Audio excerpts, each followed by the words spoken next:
but I don't care. Let's get into it.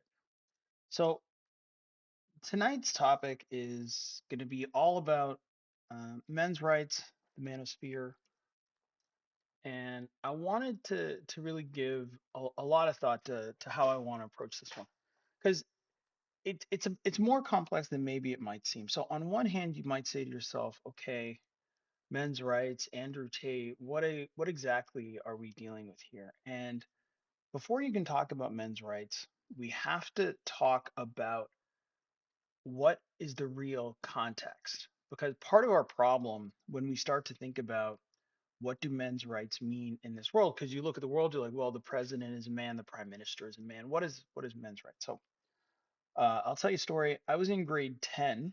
This was long before the films came out, and we had to do. And I was a huge fan of comic books, and it was this English class, grade 10, and I said, you know what?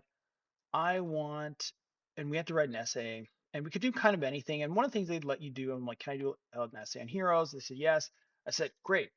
I'd like to do, and I said this to my English teacher. I went up to her and I said, look, I'd like to do, I'd never read them before.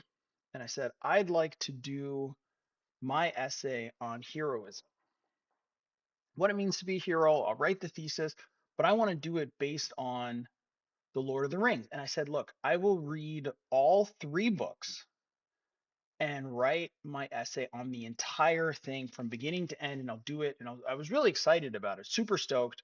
I really wanted to do it because I wanted to read the books anyways, and this would give me a great opportunity to do it. And I wanted to write about heroes because all I cared about was comic books. I really wanted to do it. And she said no. She said no. She said Tolkien is not real literature. You have to read Marion Zimmer Bradley's The Mists of Avalon, which sucks, by the way. That book sucks. It was not good. And I was really bummed out. I'm like, I'm telling you, I'm gonna do three books. You're telling me I have to read this other book. Anyways, I read it. I got an A, whatever. But looking back and having come to understand the antipathy that women, sorry, that a lot of women, particularly in literature, have towards things like Tolkien, you begin to see that like this wasn't arbitrary. It wasn't arbitrary. And also the choice of Marion Zimmer Bradley also wasn't arbitrary. This was ideology masquerading as education, where rather than encouraging me to pursue something that I was genuinely interested and excited about, what was more important to my teacher was that she could have one less man be influenced by Tolkien, one less person who knew what Tolkien was, who could appreciate Tolkien, because I guess she felt that another white man, although she was also white herself, um, and it bummed me out. We got over it. Life moves on. I wouldn't say that I was terribly scarred by the experience, but I wanted to start with that story because when we talk about men's rights, we never talk about the context in which we're actually operating, and that is men's rights matter in an age where women are increasingly aggressive towards men. And over the course of the stream, we're going to talk about that a lot because oftentimes you'll hear like, oh, you're already privileged, you have this, you have this, you have this. But one of the things that's very useful is that you can always look at Elon Musk and say, oh, he's a trillionaire, so their men's rights are fine. But that will always be true if you look at the top 1, 2, 10% of men. The top 1, 2, 10% of men are fine. They're doing fine. But that's not really representative of the condition of man. And so mostly what I want to do is begin to give primarily men a way to understand and have sympathy for themselves and have empathy for other men and have empathy for boys, such that we can start to really understand that the circumstances in which we find ourselves in are not arbitrary. They're not random. It wasn't a random choice to pick Marion Zimmer Bradley. There is an ideology at play. There's an ideology that is driving these actions. And though women will say, oh, it's just we're looking for equality, we're looking for this, looking for that. But what you see is aggression that is hidden under the guise of safety language, protecting themselves. But what you see is ever greater aggression. So when we talk about what it means to be a man, we must first do what I've done, which is to begin with the context in which the man finds himself today. And with that, we will get to our very first story on Reddit. This is an image for those of you who are listening and not watching. Basically, just describes a list of subreddits that have been banned. Anti-feminism is banned. Against women's rights is banned. Ban male hate subs is banned. MGTOW, men going their own way, is banned. Male dating strategy banned. Feminism allowed. R slash against men's rights allowed. R slash ban female hate subs allowed. R slash 4B movement allowed. R slash female dating strategy allowed. Very small point, but it is very relevant to understand that when we talk about the context in which men find themselves, it has never been more aggressive to everything that might give men an ability to stabilize themselves and orient themselves to the actual reality in which they find themselves in. So it's very important to understand that part of the strategy that women employ in the modern era is to atomize the man such that he never sees himself as part of a group of men. All of his problems are individual. All of his challenges in life are because of his own choices. There's no objective reality. There are no good ideas or bad ideas. If a man wants to be a stepdad, that's just his choice. We can never argue whether it's good or bad because for men there is no such thing as bad. Everything is now personal choice. And so there's nothing for a man to teach another man because everything is reduced to art criticism. And that is very much by design. Another thing that's by design that's worth talking about is the fact that it is very critical that men do not raise children. A big part of how this works is that men are not allowed to raise children, that women must be the teacher at home and the teacher at school, such that the boy is constantly surrounded by women at all sizes. From birth to adulthood, he's constantly surrounded by women, constantly made to seek female approval, constantly made to be afraid of female disapproval, constantly made to feel as though acting in ways that are unpleasant to girls and women uh, is something to be terribly avoided, something to feel tremendous shame about. That he's constantly made to feel that the only things that matters are female safety and female comfort, and to transgress in any way the sensibilities of women is to be ostracized, is to be pushed out of the group, is to be uh, cast aside. And so the intent is that the boy is made to redefine himself, his reality, his future, because again, this is always a fight for the future around female preference. And so when you're looking at how we got here and what it means to talk about men's rights in the modern era, you have to look at the reality in which men find themselves. That men are have to operate in the most hostile environment we have ever faced. both legally and socially. And we are made to do so with the least amount of resources. And once you begin to see it, it becomes quite clear. One of the things that's very telling is that if you look at the Black community, you can get a sense of what the end state looks like. A female class heavily subsidized by the state, who is empowered to have children uh, by anyone, and will be supported through legal extraction from the father, plus support from the state, plus jobs and other benefits that are provided by the state, such that they are able to engage in a very particular project, which is to produce two kinds of men.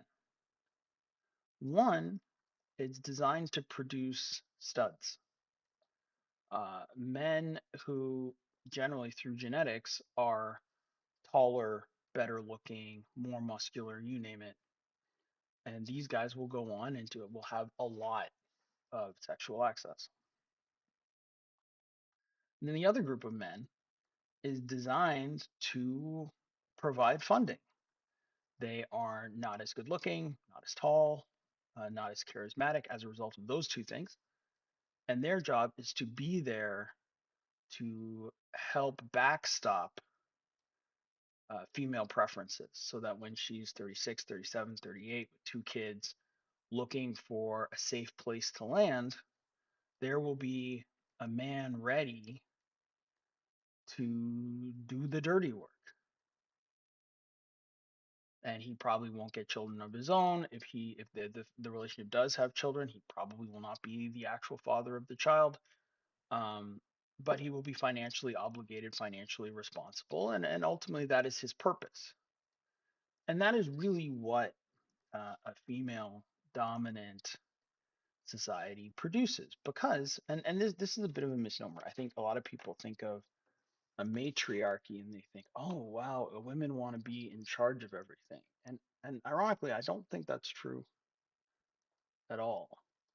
Primarily, the goal is to be in charge of everything good. Where the money is, where the privilege is, where the comforts are. Yes, that is where a matriarchy will seek to install women, and also to make sure that the the the the the cream of society, the benefits of society are overwhelmingly directed towards women. That is primarily what a true matriarchy does. But it doesn't seek to do every job, it doesn't seek to have every position, because whether they'll admit it or not, they understand many jobs are jobs they don't want. Dirty, dangerous, difficult, low status. No, those jobs are for men, and those jobs will continue to be done by men. But if there is any credit, any um, praise, anything good in society, that should go to a woman. So if you're a firefighter, yes, you go in that fire, you do all that. But the fire chief should be a woman, and the deputy should also be a woman. If you're in the president's Secret Service and there's a gunman, yes, you should put yourself in front of the president, 100%. You should cover him with your own body to make sure that he survives, even if you lose your life. You do need to do that, of course. But the head of the Secret Service must be a woman. And she must also have the ability to hire a number of other women and then pay them. And then if they decide to run away in times of terror or danger, that's okay. They will never be punished because that's not their job. That's for men to do. Their job is to go there so that they can tell women that they can also do it, but not really have to. Again, it's about accumulating the benefits of society while externalizing the responsibility to men. And so when you begin to understand that, you think about, okay, well, what does it mean to be a man in this context? And as this goes forward, we're going to look at a number of stories, and we're going to look at like how this world kind of opens up uh, through the form of stories as we come to understand why things are the way they are. So this is a story from last year from the Daily Mail. Teacher who quote unquote got pregnant by 13-year-old boy runs out of road as Daily Mail learns of damning new evidence against her. A teacher accused of getting pregnant by a 13-year-old boy. I want you to look at this language. It is passive. She got pregnant. The active person here is a 13-year-old boy. If this had been a man, it would be the teacher would be the active subject in the sentence, and it would be teacher rapes 13-year-old girl, faces prison after DNA evidence allegedly proved the victim fathered her child. She had been suspended from her job, not fired. She gave birth to the baby, again, the baby she had, allegedly through rape. Now, she is allowed to raise the child, which she had through rape.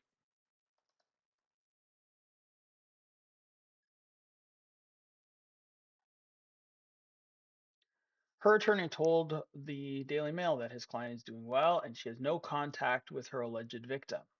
If convicted of child sexual assault, she faces a minimum of 10 years behind bars with the maximum stretching to 40. She declined to answer any questions about whether or not she has any remorse or regrets. She was accompanied to court by her brother and her father, who shouted, "Get away from my car," when asked for comment. Earlier this year, the boy she is accused of raping when he was 13 and she was 28 gave an interview where he insisted that he made a pass at her first. Do you think that they would let a 13-year-old girl, even if she said that, do you think they would ever print that? Think they would ever print that? Now 20 years old and at college, the boy claimed that he is no victim. Do you think that they would run this? Imagine she was 13 years old and she's like, actually, I made a pass at him. They would say, look, this is evidence of grooming. Look at the amount of mind control he has over her.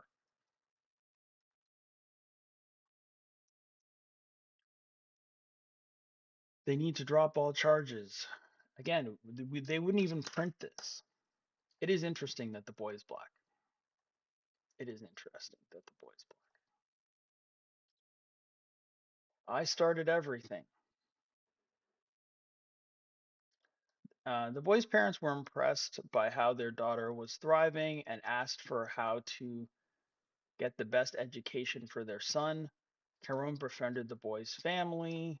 They were so trusting they let her stay in the house overnight. Here's the thing. One of the things that you got to notice in this stuff is that this is supposed to make you think that this kid had two parents, and he might have. But they also write this exact same way if the kid only had one parent.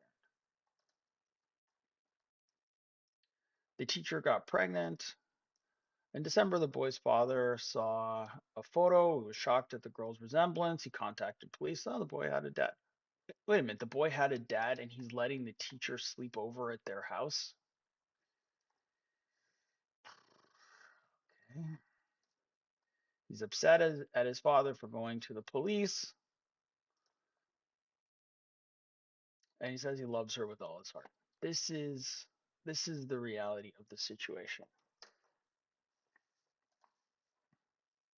Moving right along.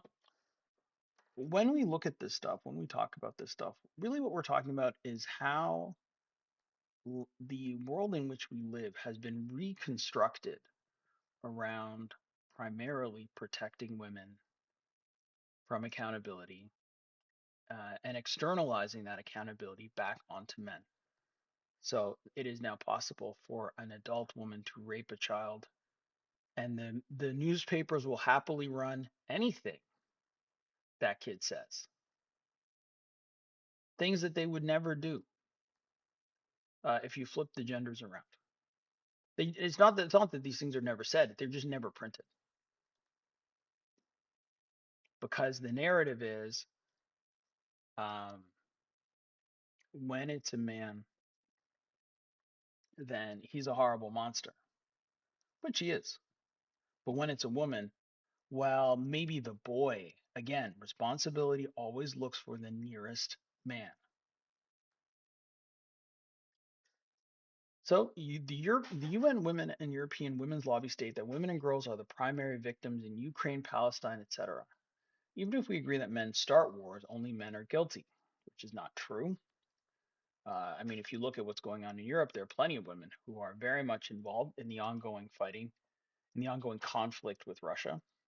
In addition, plenty of women start wars. That's also true. Men are the ones being forcibly mobilized, which is basically a fancy way of saying kidnapped. Men are, in fact, the primary. Men are the primary victims of war. Women and girls are secondary victims of wars. Palestine is a little bit different because they don't have an army. But in Ukraine, that is definitely true.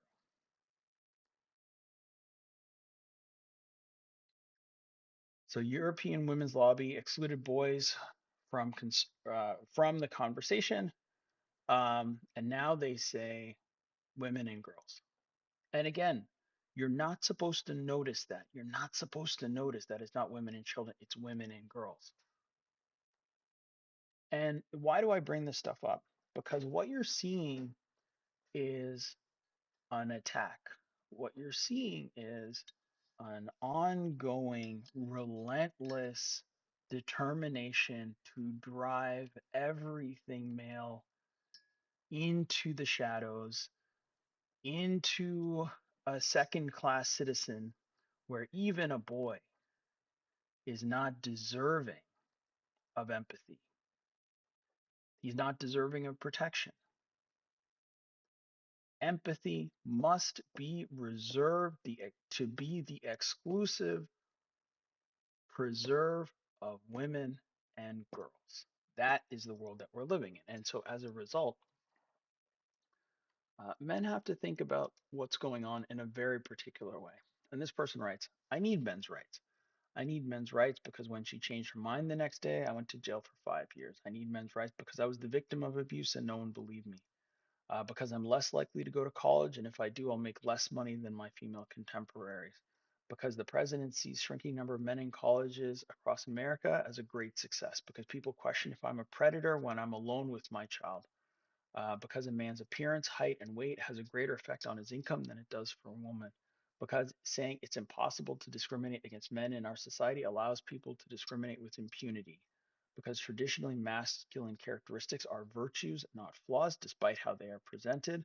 Because the likelihood of my death coming from suicide is 4 times higher than it is for women, though I receive little support.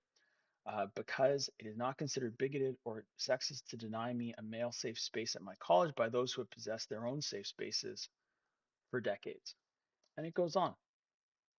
And it's exceptionally important to understand that the first step, the first step to understanding what has to be a man, what it is to be a man in the 21st century, is to understand the environment that you're operating. And that's something that we certainly don't talk enough about on this side of the internet. We don't talk enough about the fact that the environment in which we're operating is highly dangerous from birth. At one point, he says, I need men's rights because the mutilation of male infants is considered normal, and those arguing for the protection of male infants from mutilation are regularly slandered as anti Semites and bigots. I actually had a woman say to me, who a leftist as you can as much as anyone can be a leftist says to me, I think that boys should continue to get circumcised because I prefer the male penis to be circumcised. Can you imagine if I said that about girls? Can you imagine if I said that? Actually, FGM is actually really awesome. I think it looks better. They would say, "Oh my God, you're a monster. You don't care." But look, the reason why the imagine if it was a man scenario doesn't work is because, and I've said this before, but it is always worth repeating, women do not have empathy for men. I think for a period of time it wasn't quite as bad, and women could kind of have empathy for men. And I think they'd say, "Oh, those poor lads, they died. It's so sad." There was this concept, but what's happened now is whatever there was has been driven out of the modern. So if you go to her and you're expecting her to be able to sympathize, to think about you, do emotional imagination on your part, which is really what empathy is, you're going to be sorely mistaken. And that's something that men need to come to grips with. It is very devastating to understand that, but until you do, you're never going to be able to operate cleanly, because you'll always be looking for reciprocity from something that is incapable of providing it to you.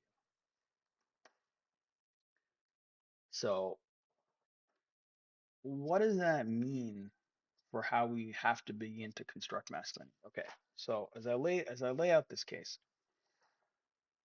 as we think about masculinity, we have to think about it in terms of the context, as I've said, in which we find ourselves. So we find ourselves alive in this era at a time when being a man is exceptionally difficult, and you are under attack everywhere.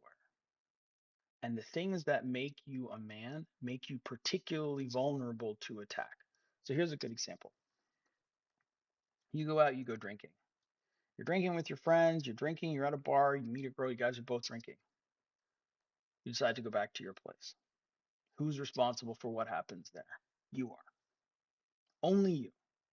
Only you are responsible for what happens. Why? Because you happen to be a man. That's it. Because you happen to be a man. And because you are a man, again, responsibility always looks for the nearest man to pin itself on.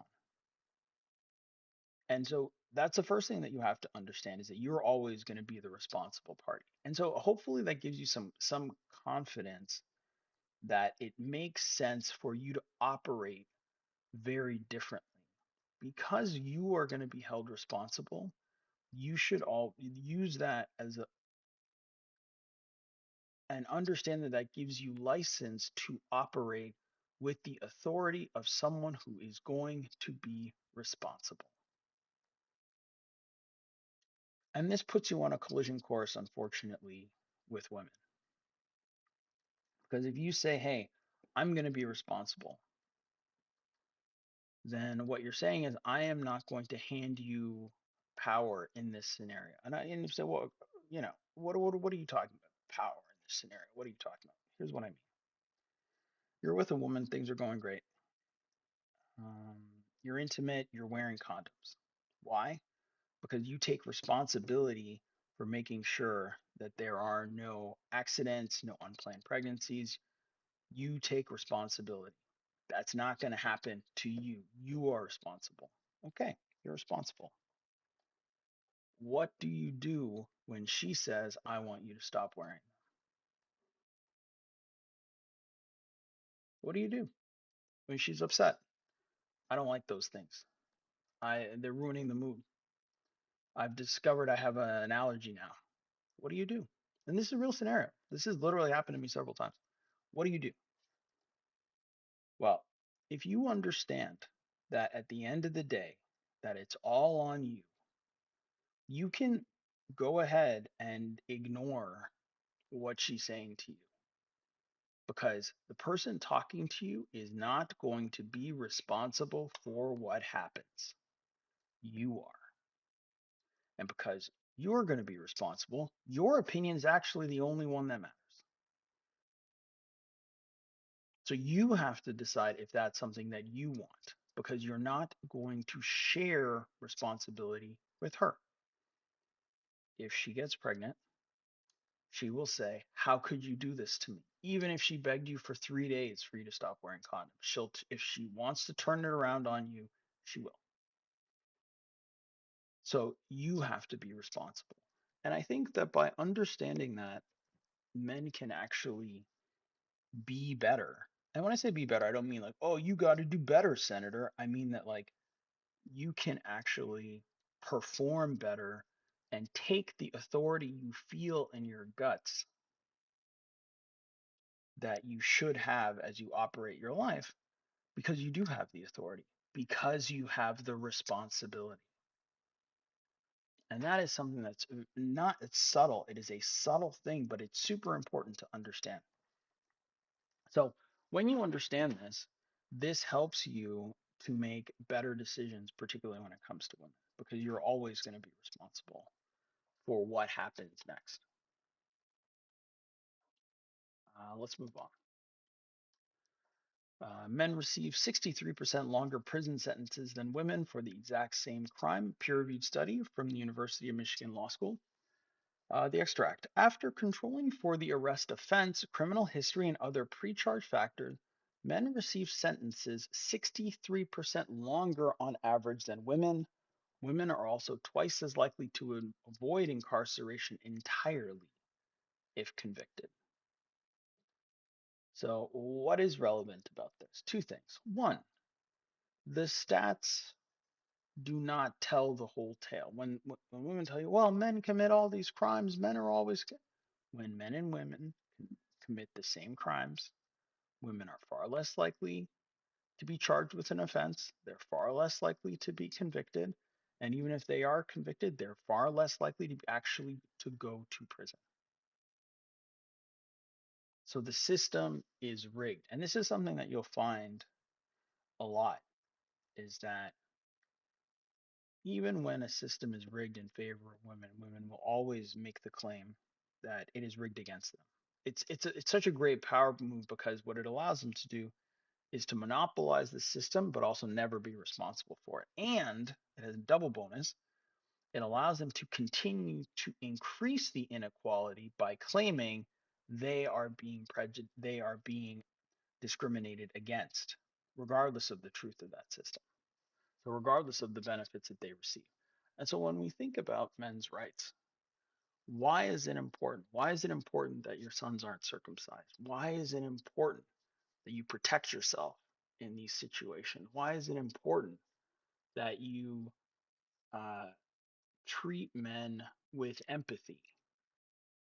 Because you're operating together in a very hostile environment. And by understanding that there's nothing wrong with men, there's nothing wrong with being a man. Men are not broken versions of women. That is a lie from women. Men are not broken. Men do not all need therapy. Men are not in need of emotional intelligence. Men have all the intelligence they need and a very good handle on their emotions.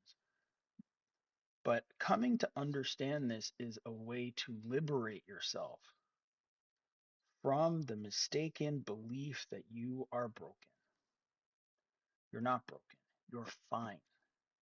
You have work to do. That's okay. All of us have work to do. Everyone has work to do. We got work to do. That's okay. But there's nothing wrong with you. And I say this, and you might say, well, it's pretty obvious that there's nothing wrong with it. It isn't obvious. It isn't obvious because if you look at the left, if you look at leftist men, they will tell you all kinds of crazy things. We need to, maybe men should be in prison from birth and all this nonsense. If you wanted, again, if you wanted to reduce crime, if you wanted to reduce crimes against women, if you wanted to reduce crime in general, you need more masculinity, not less. You need more fathers, not less. You need fewer women raising children on their own. If you look at the men who are in prison, the vast majority did not have a stable father situation. They were raised by a single mother. And so when you realize the power that men have and the power that men can bring into the world, It's wonderful to be a man. It's great. It is not something to be ashamed of. And when you look at men who try to do 50-50, these are the same men whose wives will then turn around and say, "Oh, it was I had to delegate. I had so much mental load. I was carrying the whole family on my back. I was doing all this stuff." And it's like, I remember when I was living with my ex-girlfriend, when we got there, I just decided very quickly that I live in this house.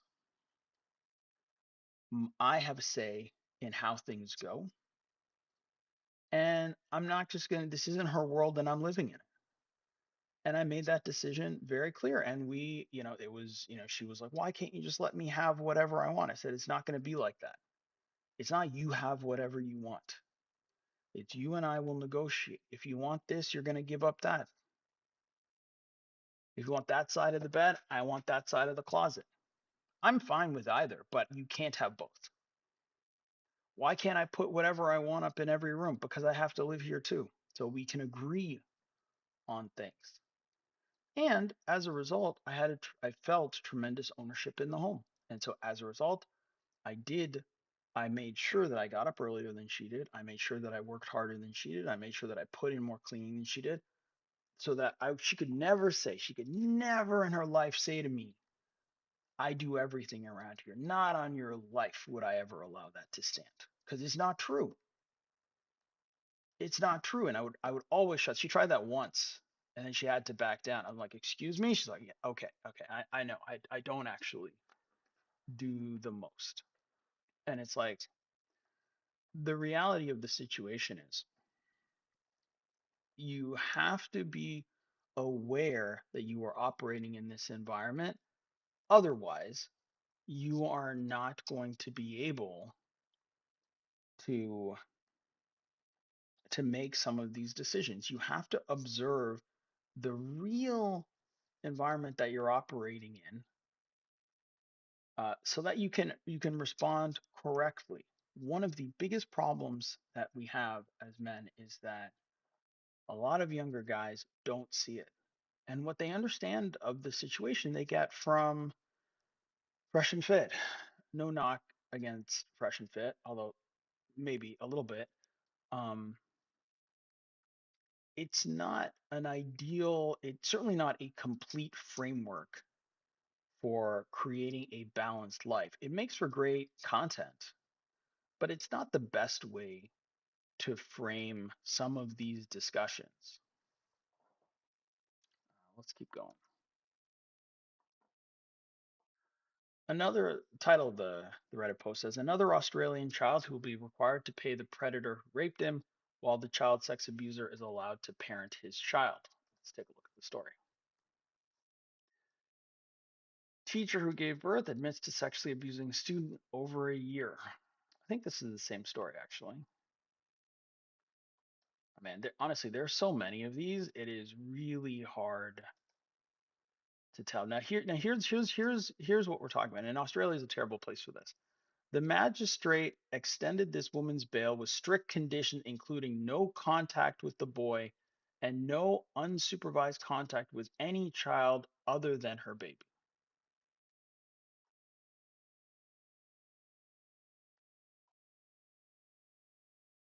So she is a rapist, but because she gave birth, she's allowed to parent that child. She's allowed to parent the child. We do not if the rapist is a woman, we won't remove their children from her care. So a woman can rape children and then have her own children in her home. We don't think that the children are at risk. In no universe would that ever fly.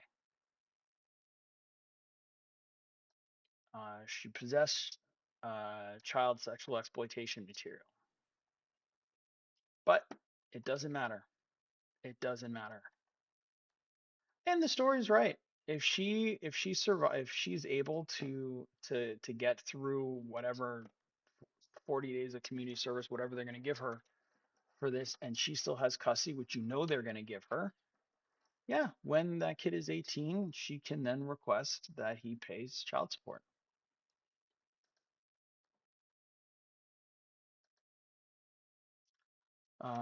From the CBC in Canada, boys are falling behind in school, and some experts say it starts in kindergarten. A new Quebec report says boys systematically disadvantaged in the school system. Let's see what the CBC has to say. Article written by a woman.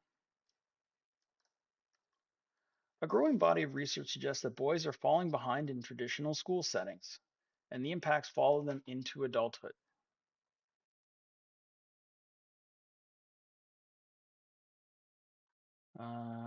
Sabatini lives in Montreal and has three children, all girls. Enzo is her youngest. She says even in kindergarten, he was experiencing school differently than her daughters, finding it more tiring and difficult to get through the day. Where is her husband? Jessica Sabatini is worried. What does his father have to say about any of this? Isn't it funny? All of this concern about the boy. Where is his dad? Interesting.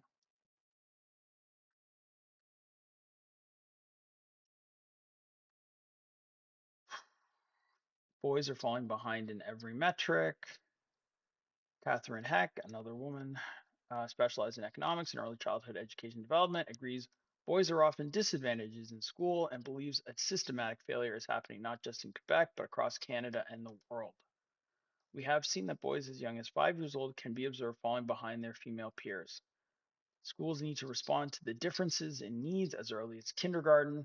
It's not good for anyone if one gender is consistently falling behind the other. There's an impact on their mental health, future job prospects, and our economy as a whole.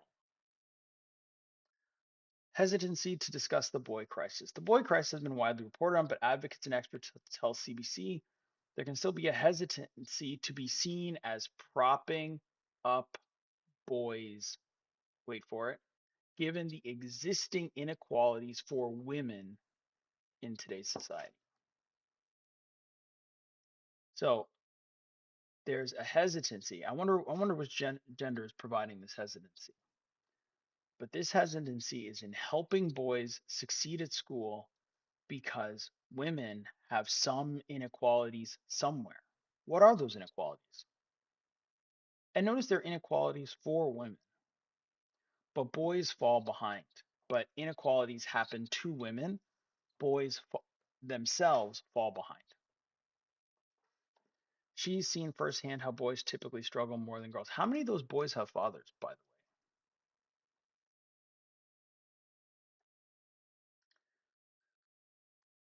Sabatini is also a teacher. Oh, look, she's a teacher. So she's a teacher. She has three kids, not with the father, and her son is struggling.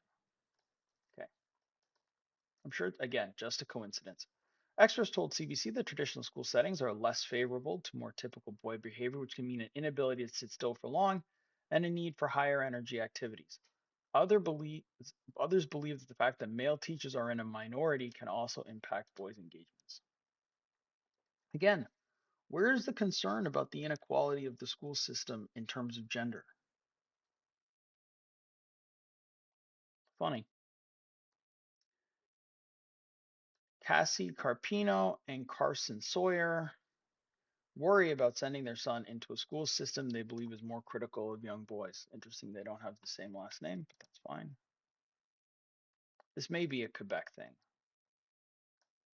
Weird. Boys are diagnosed with ADHD twice as high as girls are. Experts say fewer males will end up in college. This is true. If boys were graduating as much as girls are graduating from university, we would have over 65,000 more boys obtaining a university level diploma in years. So it is a huge number. That is true. For Soraya Chemali, I mean, have we even heard from a single man on any of this? She wrote, like, like, like, by the way, this is entirely CBC. So let's go back. Let's go back. This is an article written by a woman. The first person they interviewed is a single mother. The second person they interviewed is a female economist. The third person they interviewed is, where is it? Soraya Chemali, the author of All We Want Is Everything: How We Dismantle Male Supremacy. The boy, okay. Well, let's hear what she has to say. Maybe it's a lark. It's like an inverse thing, and it's like, hey, this is not really it. For Soraya Chemali, the American author of All We Want Is Everything: How We Dismantle Male Supremacy, the boy crisis often only refers to areas where girls are doing well, but it doesn't include the larger system of male supremacy in the workplace. This is a story about boys falling behind in kindergarten. And what is her concern? Who did they find time to put in this article? This woman who argues that women have fewer management roles and the percentage of middle management and senior management. That's it. And then they put this horribly a useless stat: women only earn 88 cents for every dollar a man earned. That's meaningless. Oh, we might have found a man. Hang on. And here's what she said: regardless of how boys and men operate in school systematically, regardless of how boys and men operate in school systemically, structurally in our societies, they still maintain power. We are talking about kindergartners, but the obsession is, and look at this face. Look at this face. This is who they picked to talk to, because God forbid, in a story about kindergarten boys falling behind, we have to talk about how women are not managers and bosses enough. So can we really help kindergarten boys get better educated when some woman isn't the CEO of her company? I don't think we have time for both boys. And she says, regardless of how boys and men operate in school, again, the man is always the subject. So long as that disconnect between performance and power is relevant, then investments in education become less and less important for boys. Again, what did I say at the top of the hour? When creating a matriarchy, the goal is not to do everything. The goal is to direct every benefit of society towards women and girls. But she says, helping young boys who might be struggling. She won't even concede they are struggling. Why? And this is it. Helping young boys who might be struggling is good for everyone. These boys, why? Why? Because so that they can become what they need, so that they can provide value, so that they can self-actualize, so that they can reach their goals? No. Those boys become husbands, fathers, and friends. Meaning, helping these boys might be good because later they may be able to provide value to women.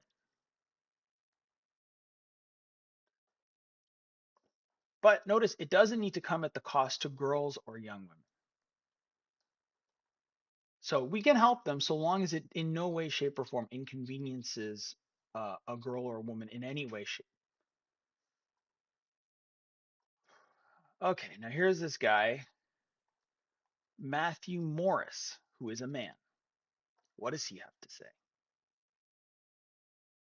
Oh, hang on, before we get there. Males aged 15 to 24 who reported their mental health as being very good or excellent dropped from 70% down to 52%. He believes that poor mental health in boys is in part due to their diminishing success in school. Makes sense. Increasing rates of unhappiness and wait for it, the ever present influence of the internet can lead some boys to find solace in online spaces like the manosphere, where women are denigrated and men are told The world is against. Don't forget, men are told this. Scroll back up. Soraya Chemily, the American author of All We Want Is Everything. All we want is everything. So long as the disconnect between performance and power is relevant, then investments in education become less and less important for boys. So the question that I have is this not correct? Is the world not against them? We've just been an article talking about how the very school system is reluctant to help these boys because some woman can't become the CFO at her company. But again, men are told this, even though we're in an article about it actually happening. And what does he say? Boys are definitely disengaging earlier and earlier. There's a lot more coming at boys these days. It can feel like they're being bombarded with information. And if they feel like they can't be successful in school, they will go find validation in other places, and those places aren't always going to be good. Notice how there is no subject in any of this. Look at this. Boys are disengaging. Okay. It can feel like they're being bombarded with information. Is that the problem? Or is it the problem that schools are structurally not designed for them? So the mom says if her son can't sit still into the box that the school expects him to be in, he'll be labeled or seen as being in trouble, and that could follow him through school, labeled as trouble. What does this man say? This lone man in this article, what does he say? They're bombarded with information. If they can't be successful in school, and we're not going to talk about why, they will go find validation in other places, and those places aren't always going to be good. Morris believes part of the solution begins inside classes where teachers could emphasize a wider range of skills. Boys can be more disorganized or rowdy, have trouble sitting still, but what happens at recess is they go out and start teams, organize games, and they throw down their hoodies to create nets, and if there's an infraction, they get together and figure it out. That's also organization. He argues for expanded physical education and movement activities. Great. Oh, no, Matthew Morris is over. Oh, sorry. Yeah, that's all he was allowed to say. His only contribution was they're getting too much information, and if they're failures, then they'll go seek out validation from dark parts of the internet. And that's all he had. That's his only contribution to this. Now we're back to her. And what does she say? More physical education and movement activities. She says Canada can't solve larger societal issues like graduation rates and labor inequality without addressing learning disparities. The idea is to not change anything on the women's side.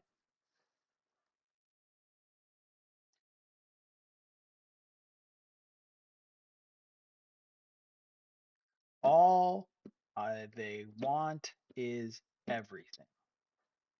So when we talk about being a man, you have to do it in this context. You have to understand what you're really dealing with. There's a reason why I started the stream with this image, because this is what you're up against. This is the reality that you've got to deal with. When we say be a man, you got to do that with a gun to your head at all times, and you do have to smile. But you also have to be a professional. You also have to figure it out. You've got to figure it out. And that's the challenge. That's the challenge that ultimately we're up against here.